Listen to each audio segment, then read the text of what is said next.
unit 20, dyan po sa labas. Yan po ay sa bangunan po ng mga officers.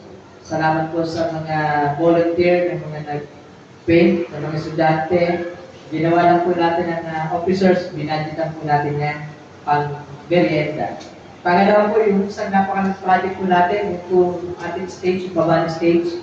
Yan po dati napakalikot po niyan.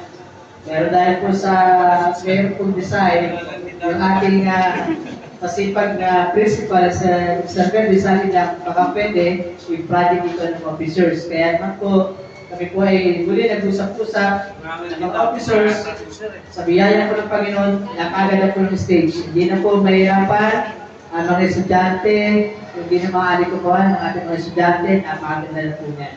Kaya salamat po sa pakikisa ng ating po mga officers. Accomplishment report din, medyo na-anticipate na po natin yung mga estudyante na pumapasok na mayroong mga dalang mga patalim.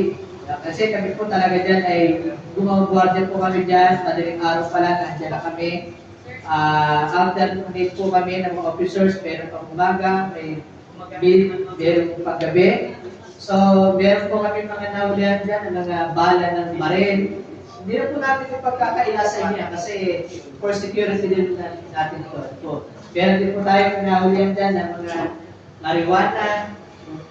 So, salamat sa dahil nakaduri tayo mga officers. Kung hindi, baka may benta po yan dito sa loob ng paaralan. Yan po yung mga simple accomplishment report. Yan po yung sa pakikipagtulungan ng ating po mga officers at ng ating po mga teachers. At ang aking pong paalala, dahil ako po ay sabi ko na, hindi mag-giveaway na po ako sa pagiging chairman. Binobolunteer na po sarili ko na hindi ko tatakbong presidente. Reminder lang po. Kung kayo po yung ma-elect na officers, hindi po ito obligasyon, ito po yung commitment, pagmamahal, dedikasyon. So, meron po kasi, gusto nyo ma-elect, pero pag na-elect na, wala na. Pag nagpatawag na ng meeting si presidente, si chairman, ilan lang po itong battle.